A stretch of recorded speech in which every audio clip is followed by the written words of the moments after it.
Hi, my name is Mike Lucas. I'm the Curator of Historical Archaeology here at the New York State Museum. And today I want to show you, give you an up and close personal look at some of the artifacts that we have from our 17th century collection from New York at a time when New York was known, or at least part of New York was known as New Netherland, an administrative unit under the Dutch. New Netherland, the center of New Netherland was down in Manhattan, and which was called at that time New Amsterdam. But it extended to parts of what are now Connecticut, New Jersey, Delaware, and so it was a large presence in the 17th century. The colony lasted from the early 17th century to the last third quarter of the 17th century. And what I'm standing in now is an exhibit that we put together on Fort Orange, which was the first Dutch stronghold, really, in New Netherland. It was built in present-day Albany. And what we've done here with this exhibit is we've put together artifacts and paintings from the time period that tell the story of this fort that was built in 1624, and it existed until as a working fort until 1664 when the English took over. This is based on the archaeology that was done by Paul Huey in 1970 and 71, and various volunteers including Lois Huey, Joe McAvoy, the Helderberg workshop, and so it was done mostly by volunteers. It's located, what's left of Fort Orange is actually located just to the east of here, toward the Hudson River, under 787, what is 787 today. So Paul was able with his team to gather evidence. They didn't really know what they would find because this was the first major excavation from New Netherland to date. And there had been one smaller excavation down at Kingston, but this was really an eye-opening and important excavation, and they only excavated a portion of the site. So what we've done here is we've gathered the artifacts, and one thing I want to mention is this was built on the ancestral homeland of the Mohican people. So we also have evidence and intact material that date to the latter half of the 1300s. And so we know there was a settlement there before, and probably for many thousands of years.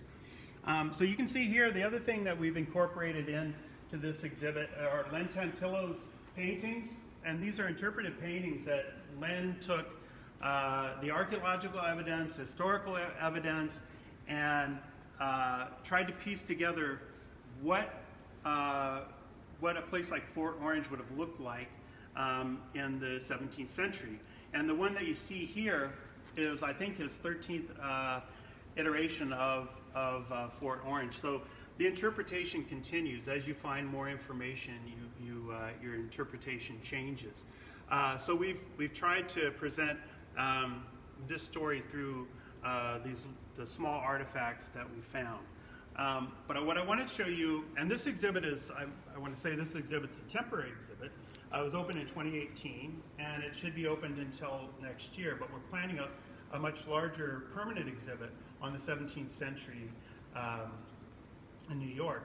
And so this will include a lot more information and a lot more dynamic information. This is only about Fort Orange. So I want to show you some of the artifacts that we might be using in that exhibition from various sites around the Hudson and Capital Region.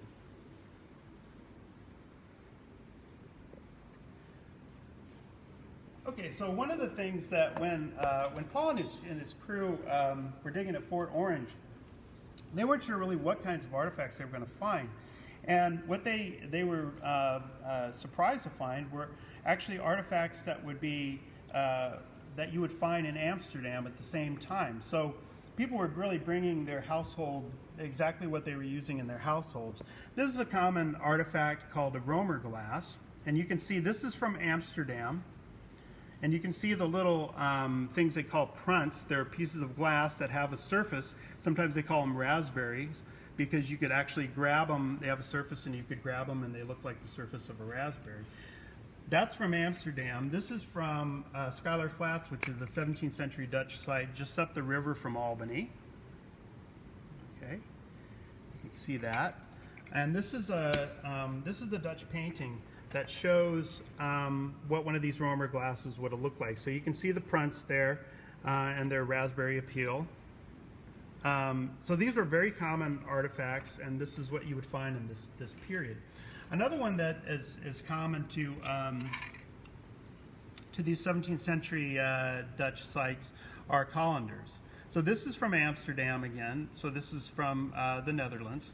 And you can see the holes in here. And this is this is a piece from a site in Albany, the Dasney site.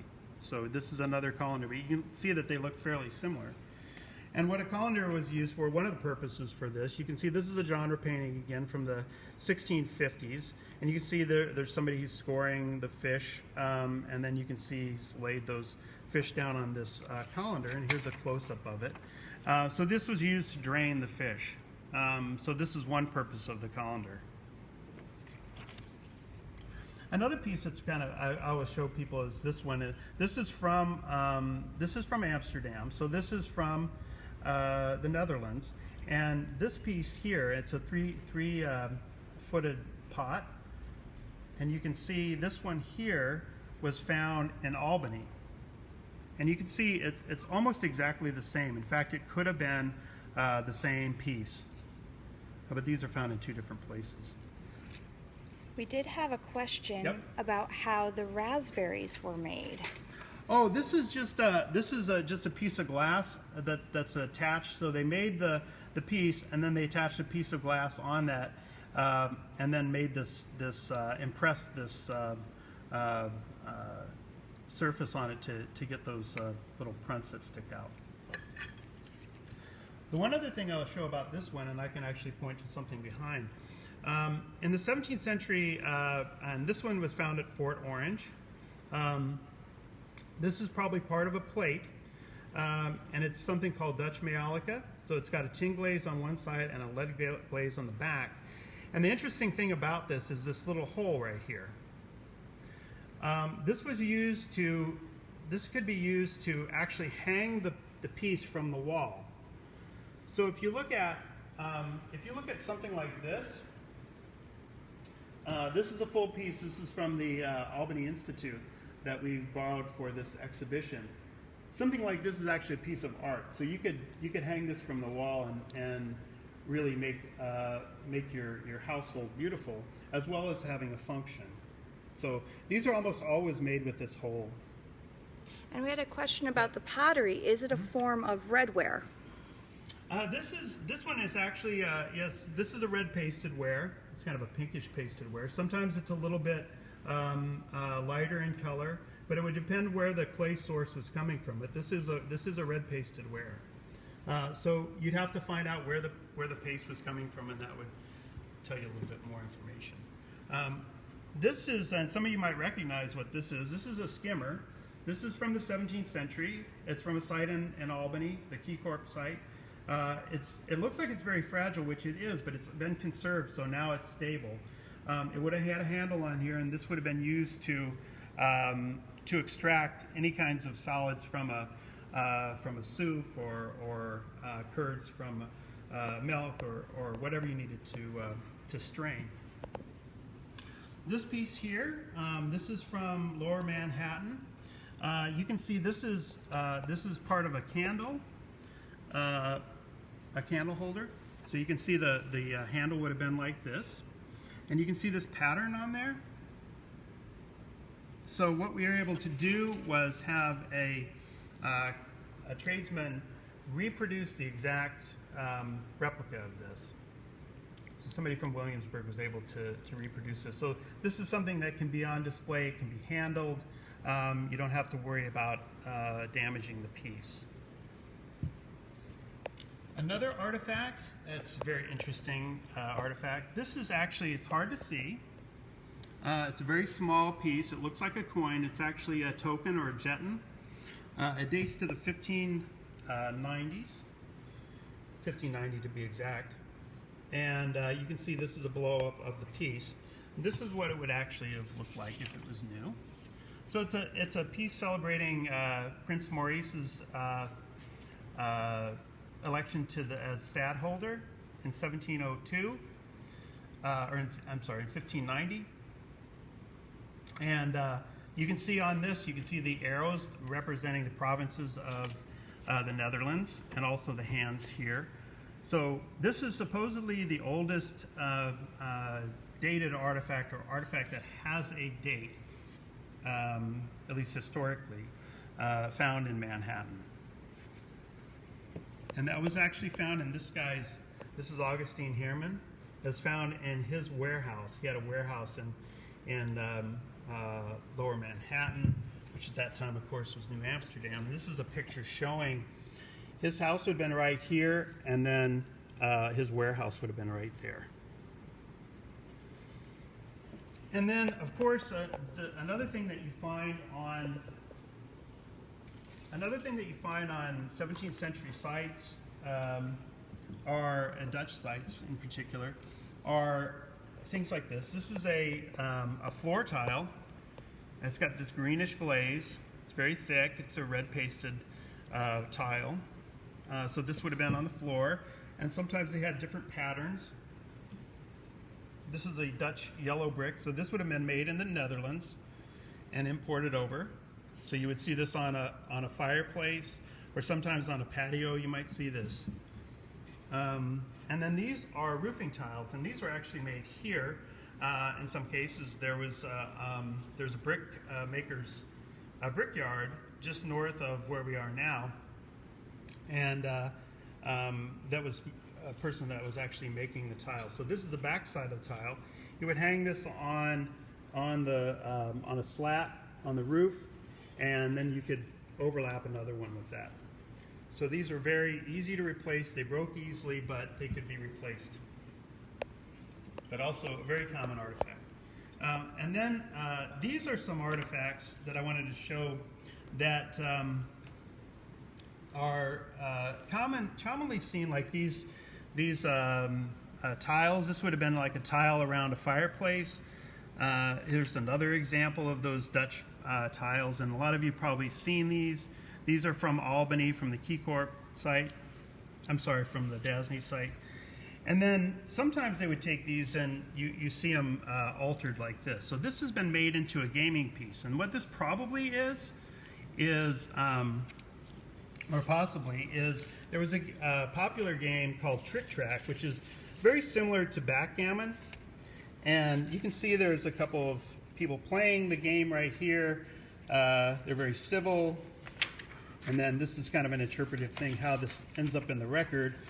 Then there's a fight. It looks like they're having some disagreement. But you can see here, it looks like backgammon. So it's a game similar to backgammon, the precursor to backgammon. So it's on the floor at this point. And then there's a sort of a melee here where you can imagine the pieces getting scattered everywhere. I have a close-up of some of the pieces you can see. So if you lose a piece, something like this could be a replacement. So, and you can see how this would happen. This was a common game in taverns. Another artifact, so these, you find lots of pipes like this. This is a Dutch pipe. It was made by Edward Bird, and I don't know if you can see the mark there, but it says EB. Edward Bird was making pipes in Amsterdam, but he was an English pipe maker, making pipes there. And in the 1640s, late 1640s, he starts making a variety of pipes. So this is a normal pipe that you would find in a Dutch, household, things that you see in these paintings. But then he starts making pipes that look like this. And the theory is that he's making these to trade with Native Americans as part of the beaver trade. So you can see this Native American pipe. It's from Jefferson County, New York, and it's got the same funnel shape. So you can see that.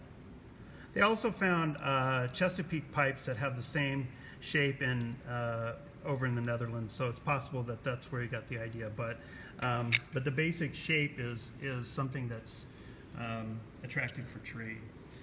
Another alteration of our artifacts, this one, and this is kind of maybe hard to see, but you can see there's a little hole. This is a pipe stem. It would have looked like this.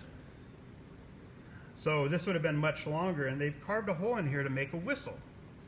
So these are found, this one is found at Schuyler Flats, and there have been other examples of this that were found in New York, in the city.